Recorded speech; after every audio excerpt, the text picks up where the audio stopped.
سلام تماشابینان گرامی، خلاصه خبرهای مهم 30 آگوست تاجیکستان و منطقه را از پایگاه خبری بامداد برایتان پیشکش میکنیم.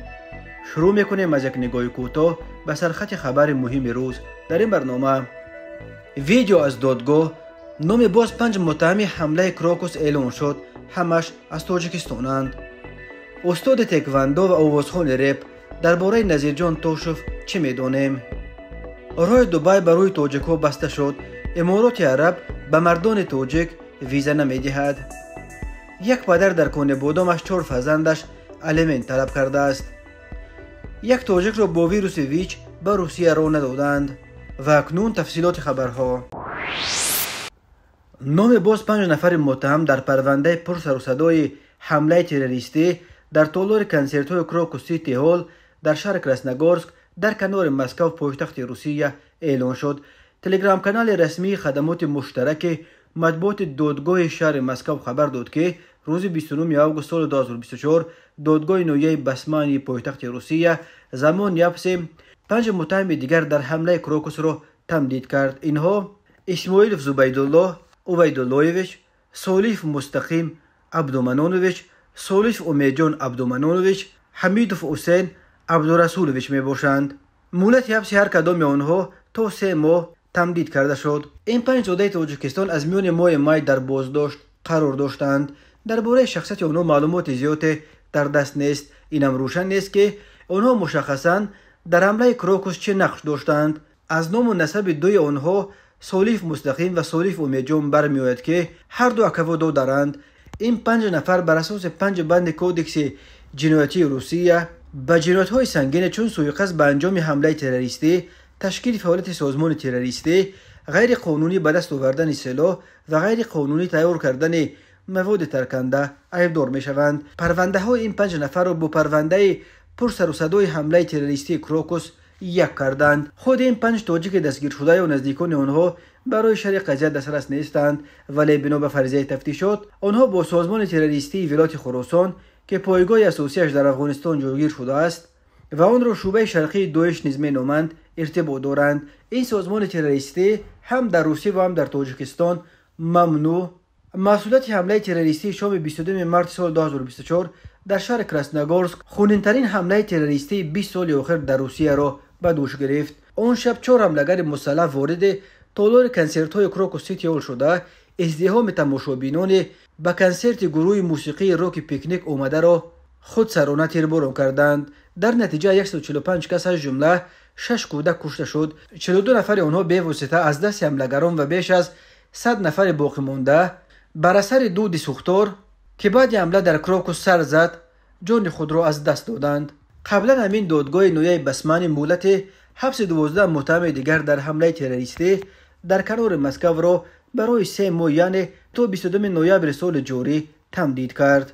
11 نفر آنها از جمله همه 4 نفری که تفتیشات عاملان اصلی حمله کراکوس می شمارد زادگان تاجیکستانند. تنها یک متهم زاده قرقیزستان بوده برای به حمله‌گران به اجاره دادن منزلش در ولایت مسکو پایش به این پرونده تروریستی گرفتار شده است. اینک از 17 متهم نامشان تا امروز معلوم شده در حمله خونین کراکوس 16 نفرش از تاجیکستان بودند. این ضربه سخت به مهاجران تاجیک در روسیه زد. موج اخراج مهاجران تاجیک از روسیه امسال خیلی افزایش یافت. در 6 ماه بیش از 17,000 شهروند تاجیکستان اخراج شدند. برای مقایسه در طول تمام سال 2023 از روسیه 11,000 مهاجر تاجیک اخراج شده بود. دادگاه نویه کویبش شهر سنت پترزبورگ روسیه قرار روسپتربنادزور در مورد به فرودگاه پولکو راه ندادن امین نام شهروند تاجیکستان را به دلیل گرفتاری ویروس ویچ انگیزنده بیماری قتال سپید بودنش درست شمارید. در این باره روز 27 آگوست سال 2024 تلگرام کانال خدمات مشترک مطبوعات دادگاه سنت پترزبورگ خبر داد. امین در دعواش به دادگاه گفته بود که او در وقتش در روسیه گرفتار ویروس شد. به این دلیل بود و باش او در این کشور غیر مقبول دانسته شد، ولی بیماری او خطرناک نبوده. او سر وقت تبابت گرفته ایستاده است و تمام چاره‌های مقرر شده جهت پیشگیری از پنشوی این ویروس را رعایت می‌کند. ولی از بس که خویشاوندان نزدیکش از جمله پدر و مادر و برادرش شهروندان روسی اند و در پتربورگ زندگی دارند از حق عیادت نزدیکانش محروم کردن وی تبعیض‌آمیز بوده حقوقش را پایمال میکنند و مانع زندگی او با حال خانواده‌اش میشوند. امین نوشته است درباره اینکه وقت سفر به روسیه را ندارد، روز 27 میلیون سال 2023 وقتی خبر یافت که در فرودگاه دوشنبه میخواست با هواپیمای روی پتربورگ سوار شود. بر اساس مواد پرونده 8 نوامبر سال 2017 وقتی که امین در پتربورگ به سر میبرد، در بدن او ویچ انگیزنده بیماری اسپید را آشکار کردند.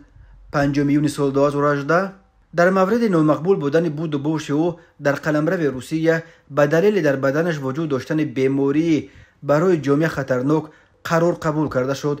اداره روسپتربنادزور به سراغ امین در سنت پتربورگ نامه رسمی در این باره فرستاده است، ولی از بس که امین را در آن سراغ نیافتند، نامه به روسپتربنادزور برگشته آمده است. بنا به اطلاع مرکز پیشگیری اسپید شهر کونه‌بادام، امین از 2 ماه سال 2018 در این اداره در قید دیسپنسری قرار داشته طبابت آنتی ریتروویروسی میگیرد و به این دلیل او از لحاظ اپیدمیولوژی خطر ندارد. مقامات روسیه در حالت استثنایی به افراد گرفتار ویروس ویچ در صورت در روسیه زندگی کردن خویشاوندان نزدیکش حق زندگی در روسیه را میدهند. اما دادگاه گفت با وجود در روسیه به سر بردن پدر و مادر و برادرش قرار قبول شده، در مورد نامقبول دانستن بود و بوش امین در قلمرو روسیه ضد قانون نیست، چون که همسر و فرزندان او همه به مثل خود امین شهروندان خارجی اند. دادگاه گفت گرفتاری به ویروس ویچ یک بیماری عمربرد است و شخص گرفتار این ویروس هم وقت میتواند منبع پنشوی این ویروس شود. گفته شده است که هرچند طبابت آنتی ریتروویروسی تنها ازیاد شدن ویروس را منع کرده او را از مرگ نگاه می‌دارد، ولی خطر این ویروس را پورا از بین نمیبرد. دادگاه نویه کویبشوف به این دلیل دعوای امین را رد کرد و به او اجازت سفر به روسیه را نداد. در تاجیکستان از سال 1991 تا دکامبر سال 2023 در عموم نزدیک 16000 نفر گرفتار ویروس ویچ ثبت نام شده. از این شمار بیش از 4300 نفرش الکی وفات کردند. شهروندان تاجیکستان در شبکه‌های اجتماعی فیسبوک شکایت دارند که برای دریافت روابط امارات متحده عرب با مشکلی روبرو شدند. آنها میگویند 2 هفته این جانب به درخواست آنها پاسخ رد داده می شود. شرکت‌های سیاحی نیز تصدیق می‌کنند که برای شهروندان تاجیکستان چنین مشکل پیش آمده است، اما مقامات دخلدار رسما شرح نمی‌دهند. وزارت کارهای خارجه تاجیکستان میگوید از مشکل آگاه است و آن را پیگیری دارد. این مشکلی را نمایندگان چندین شرکت سیاحی نیز تصدیق کردند. یک نماینده شرکت سیاحی در صحبت با آزیا پلوس گفت که حالا تنها درخواست روابط مردها رد شده ایستاده است. مدت 15 روز است که شهروندان تاجیکستان به این مشکلی روبرو شدند. اگر اهل خانواده درخواست پیشنهاد کند روابط داده می شود، اما اگر مردها تنها درخواست پیشنهاد کنند رد می کنند. تا حال سبب رد شدن درخواست ها را شرح ندادند، ولی از سفارت به ما گفتند که شهروندانی که حتی 1 ساعت از مدت روابطشان گذشته است درخواستشان رد می شود. گفت مسئول این شرکت. در شرکت سیاحی فلای تیجی نیز گفتند که درخواست مردها برای دریافت روابط امارات متحده عرب رد می شود. حکمت الله جورایف مسئول این شرکت در صحبت با آزیا پلوس گفت که به زنان و دختران و عائله ها روابط داده ایستادند. او ابراز داشت که به درخواست مردهایی که به تنهایی میخواهند روابط دریافت کنند پاسخ رد داده می شود. از فلای دبی به ما گفتند که شهروندان تاجیک در دبی می آیند و قانونها را رعایت نمی کنند، به همین خاطر به مردها در علایدگی روابط نمیدهند. گفت حکمت الله جورایف. او افزود که این حال شرکت سیاحی فلای تیجی درخواست مردها را در تنهایی قبول نمی کند، چون این درخواست مردها برای دریافت روابط رد می شود. ما مشتریان مرد را که در تنهایی درخواست می دهند قبول نمی کنیم، زیرا بعد رد شدن درخواستشان آنها به ما مراجعت می کنند که مبلغشان را برگردانیم و نافهمی به وجود می آیند. تاکید کرد حکمت الله جورایف. به قول او مشکل دریافت روابط برای مردها بیش از 20 روز است که موجود است. در شرکت سیاحی اطلس تور نیز گفتند که تنها به مردها روابط نمیدهند و زنها و دخترها و عائله ها به مشکلی روابط را گرفته ایستادند. مسئولین این شرکت نیز میگویند که مقامات سبب رد شدن درخواست مردها را برای دریافت روابط شرح ندادند. در وزارت کارهای خارجه تاجیکستان بعضی پلوس گفتند که از مشکل دریافت روابط امارات متحده عرب آگاه هستند و آن را پیگیری کرده ایستادند. در رابطه با این مسئله در جریان هستیم و برای شرح بیشتر به جانب امارات متحده عرب مراجعت نمودیم. انتظار پاسخ آنها می باشیم. گفتن در وزارت کارهای خارجه. تماشابینان عزیز، یادآور می شویم خلاصه مهمترین اخبار تاجیکستان را از پایگاه خبری بامداد تماشا دارید. برنامه را ادامه می دهیم. نظیرجان توشف 28 ساله یکی از 4 محبوس متهم در آشوب و گروگانگیری در محبس رقم 19 در شهر سروفکن ولایت ولگراد روسیه کی بود. نظیرجان زاده شهر ترسونزاده در تقریبا 50 کیلومتری غرب دوشنبه بوده. هنوز کودک بود که پدر و مادرش جدا شدند. مادر او از دنیا گذشته است و پدرش ولو در دوشنبه به سر میبرد. خود نظیرجان سالهای 2019 خانه‌دار شده. الکی سال 2021 با یک فرزند و همسرش جدا شد و همسر او حالا با یک دخترش در شهر مسکو کار و زندگی میکند.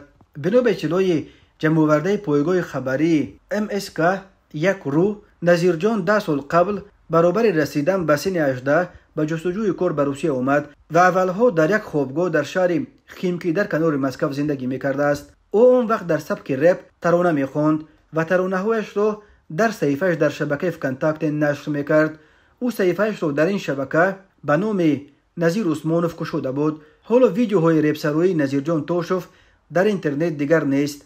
معلوم نیست که اگر نظیرجان به خواندن رپ ادامه میداد آیا زندگیش به کدام سمت و سو میکشید. ولی از معلومات جمع‌آورده خبرنگاران روس برمیآید که او در چندین سال در روسیه قرار داشتنش چندین کسب و کار را تجربه کرد و خود را در عرصه‌های گوناگون میسنجید. از جمله در فکنتاکت عکس‌های نظیرجان هنگام مشق MMA در تالار خوابگاه در خیمکی نیز دیده می شود. او همچنین به صفت جای کار خود یک کارخانه خرد ترمیم تجهیزات در پنزرو نیز نشان داده است. سال 2017 یک جوان خیلی مانند به نظیرجان توشف در گردجمعی اعتراضی در نزد سفارت میانمار در مسکو دیده می شد. آن وقت چندین هزار از مسلمانان در نزد این سفارت به ضد قتل عام مسلمانان از قبیله روهینجا از جانب مقامات میانمار و با طلب تأمین امنیت این قبیله مسلمانی ساکنان میانمار اعتراض کرده بودند. البته در آن گردجمعی افراد رسمی از جمله وکیل دوم دولتی از چچنستان آدم دلیمخانوف و مفتی قسمت آسیایی روسیه نوفق الله اشوروف نیز اشتراک داشتند. در نهایت چرخ تقدیر نظیرجان توشف را به ولگراد آورد. سال 2021 او را در اینجا با جرم قاچاق مواد مخدر دستگیر و تا سال 2029 زندانی کردند.